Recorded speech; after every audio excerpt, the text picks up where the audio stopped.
اب دو فکری مغالطے بھی دور کر دوں، اور الحمدللہ یہ منہاج القرآن کا فیض ہے، قاضی یاد کیا شفا سے لے کر حضور شیخ الاسلام کی کتاب سیرت رسول جو 13 جلدوں میں ہے، سارا نچوڑ عرض کر رہا ہوں۔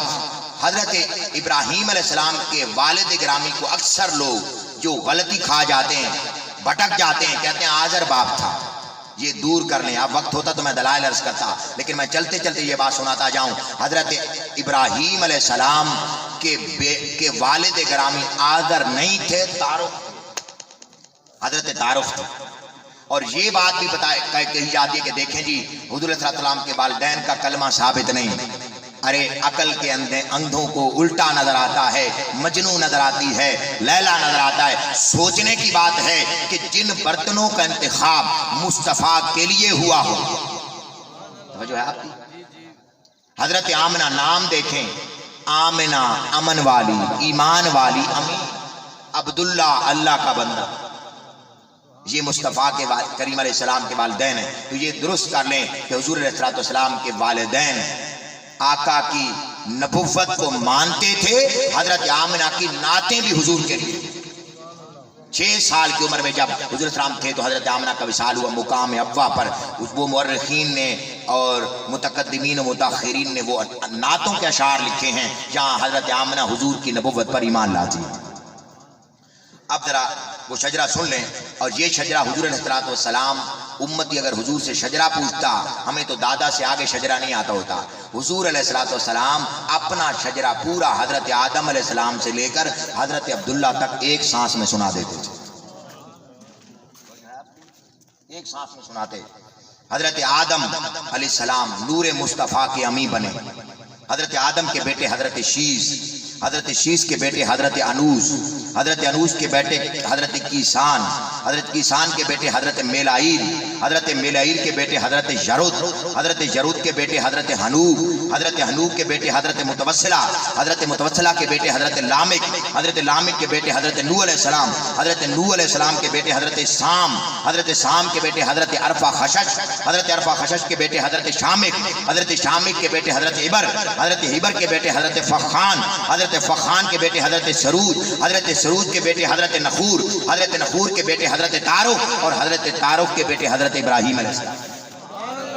حضرت ابراہیم علیہ السلام کے بیٹے حضرت اسماعیل علیہ السلام، حضرت اسماعیل علیہ السلام کے بیٹے حضرت کیدار، حضرت کیدار کے بیٹے حضرت حمل، حضرت حمل کے بیٹے حضرت ثابت، حضرت ثابت کے بیٹے حضرت سلمان، حضرت سلمان کے بیٹے حضرت عبود، حضرت عبود کے بیٹے حضرت عد، حضرت عد کے بیٹے حضرت عدنان، حضرت عدنان کے بیٹے حضرت معود، حضرت معود کے بیٹے حضرت نزار، حضرت نزار کے بیٹے حضرت مزر، حضرت مزر کے بیٹے حضرت الیاس، حضرت الیاس کے بیٹے حضرت مدرکہ، حضرت مدرکہ کے بیٹے حضرت خزیمہ، حضرت خزیمہ کے بیٹے حضرت کنانہ، حضرت کنانہ کے بیٹے حضرت نصر، حضرت نصر کے بیٹے حضرت مالک، حضرت مالک کے بیٹے حضرت فار، حضرت فار کے بیٹے حضرت غالب، حضرت غالب کے بیٹے حضرت لوی، حضرت لوی کے بیٹے حضرت کعب، حضرت کعب کے بیٹے حضرت مرہ، حضرت مرہ کے بیٹے حضرت کلاب، حضرت کلاب کے بیٹے حضرت قصی، حضرت قصی کے بیٹے حضرت عبد المناف، حضرت عبد المناف کے بیٹے حضرت ہاشم، حضرت ہاشم کے بیٹے عبد المطلب، حضرت عبد المطلب کے بیٹے حضرت عبداللہ، اور حضرت عبداللہ کے بیٹے محمد رسول اللہ۔ اب ارحام الطاہرات، حضور کے امہات کا شجرہ، ادھر سے باپ چلا، اس طرح سے ماں چلی، ادھر سے بیٹا چلا، ادھر سے بہو۔ بات سمجھے ہیں؟ اور یاد رکھیں جب تک ساس اپنی بہو کو بیٹی نہیں بنائے گی اس وقت تک بہو اسے ماں نہیں بنائے گی، یہ یاد رکھیں۔ ہمارے یہاں عورتیں، معاشرے میں عورتیں کہتی ہیں میں ساسی راما، وہ میری دھی بن کے رہے، یہ کبھی نہیں ہو سکتا۔ یہ بات یاد رکھیں، یہ سبق سننے اور پڑھانے والا ہے۔ جب تک ساس ماں نہیں بنے گی اس کی بہو اس کی بیٹی نہیں بنے گی۔ ساس کو چاہیے کہ ماں کا کردار ادا کرے تو بہو بھی بیٹی کا کردار ادا کرے۔ حضرت حوا، ان کی بہو حضرت نزلہ، حضرت نزلہ زوجہ ہیں حضرت شیس علیہ السلام، حضرت حریہ، حضرت حجورہ، پھر حضرت سمیال، پھر ان کی بہو حضرت بزورہ، پھر ان کی بہو حضرت برد خم، حضرت برد خم کی بہو حضرت عروبہ، حضرت عروبہ کی بہو حضرت کینوس، حضرت کینوس کی بہو حضرت امورہ جو نوح علیہ السلام کی زوجہ ہے۔ حضرت امورہ کی بہو حضرت سلبیہ کی بہو حضرت نروا کی بہو حضرت مرجانہ کی بہو حضرت عروہ کی بہو حضرت لنتا کی بہو حضرت سلمہ کی بہو حضرت تملکہ کی بہو حضرت سیکٹن کی بہو حضرت تونا جو حضرت ابراہیم علیہ السلام کی والدہ مانتا، حضرت تونا کی بہو حضرت حاجرہ سلام اللہ علیہ کی بہو حضرت ماننا جو زوجہ ہیں حضرت اسماعیل علیہ السلام، پھر ان کی بہو حضرت غادرہ کی بہو حضرت سیدہ کی بہو حضرت ماریہ کی بہو حضرت ماننا کی بہو حضرت ام حبیبہ، حضرت حبیبہ کی بہو حضرت سلمہ کی بہو حضرت جلحمہ کی بہو حضرت مادو کی بہو حضرت ماننا کی بہو حضرت سوتا کی بہو حضرت رباب کی بہو حضرت لیلہ کی بہو حضرت سلمہ کی بہو حضرت عوانہ کی بہو حضرت برہ کی بہو حضرت اترشا کی بہو حضرت جندلہ کی بہو حضرت لیلہ کی بہو حضرت عاتقہ کی بہو حضرت ماریہ کی بہو حضرت مخشیہ کی بہو حضرت فاطمہ بنت عمر، اور حضرت فاطمہ بنت عمر کی بہو حضرت فاطمہ بنت سعد، حضرت فاطمہ بنت سعد کی بہو حضرت ججیہ کی بہو حضرت عاتقہ کی بہو حضرت سلمہ بنت عمر، حضرت سلمہ کی بنت عمر کی بہو یہ حضور کی دادی ہیں، اور ان کی بہو حضور کی والدہ ماجدہ حضرت سیدہ آمنہ سلام اللہ تعالی علیہ، یہ نور مصطفیٰ کی امین بنے۔ گاؤں کی ان پڑھی عورت بھی ہو نا تو گندے برتن میں وہ بھی دودھ نہیں ڈالتی ہے۔ آج بعض لوگ حضور کے والدین کے ایمان پر شک کرتے ہیں، جنہیں اپنے ایمان پر شک ہوتا ہے وہ حضور علیہ السلام کے ایمان پہ شک کرتے ہیں۔ ارے اپنے ایمان کو جھنجھوڑنے کی ضرورت ہے۔ اللہ تبارک و تعالیٰ نے حضور کے نور کو سنبھالنے کے لیے پاکیزہ برتنوں کا انتخاب۔ حضور علیہ السلام نے ارشاد فرمایا قیامت کے دن میرے قریب وہ ہوگا جو سب سے زیادہ درود پاک مجھ پر پڑھتا ہوگا، اور وہ میرے قریب ہوگا جس کے اخلاق اچھے۔ حضور علیہ السلام نے 53 برس مکہ میں گزارے، 10 برس مدینے میں گزارے۔ جب مکہ میں گزارے اخلاق درست کیے، احوال درست کیے، ٹوٹا ہوا تعلق جو انسانیت کا خدا رب ذوالجلال وحدہ لا شریک سے کٹ چکا تھا وہ جوڑ دیا۔ درود پاک کے ضمن میں ایک حدیث سنا کے بات کو ختم کر دیتے ہیں۔ حضور علیہ السلام کی بارگاہ میں ایک اعرابی آیا، اس نے اونٹنی باندھی اور اندر مسجد نبوی آ گیا۔ صحابہ کرام کا جمع غفیر تھا، وہ کہنے لگا میں اونٹنی بیچتا ہوں۔ حضرت عبداللہ بن عمر رضی اللہ عنہ روایت کرتے ہیں امام حاکم امت میں حاکم ایک ہی گزرا ہے، وہ روایت کرتے ہیں، یہ دوسری جلد ہے، کہتے ہیں وہ بیچنے لگا، لوگوں نے کہا یہ جو اونٹنی ہے یہ چوری کی ہے۔ شک ہو گیا۔ اب اس آقا نے دو جہاں علیہ السلام نے فرمایا گواہ لاؤ کہ یہ اونٹنی چوری کی نہیں ہے۔ وہ نیا آدمی تھا، اس کے پاس گواہ نہیں تھے، وہ ادھر ادھر گھوما مگر گواہ نہ ملے، اس پر حد لگنی تھی۔ اب آقا نے فرمایا حد کے لیے تیار ہو جاؤ۔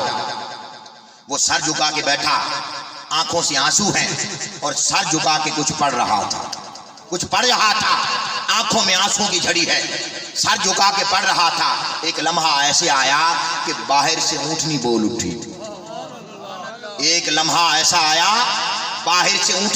اٹھی، یا رسول اللہ صلی اللہ علیہ وسلم میں اس رب پر ایمان لاتی ہوں جس کے علاوہ کوئی معبود نہیں، میں اس رب کی عبادت کرتی ہوں، میں اس کی مخلوق ہوں، اس نے مجھے تخلیق فرمایا ہے، یا رسول اللہ صلی اللہ علیہ وسلم یہ میرا مالک ہے، میں چوری کی نہیں ہوں، یہ اس کے علاوہ کوئی میرا مالک نہیں۔ وہ بری ذمہ ہو گیا۔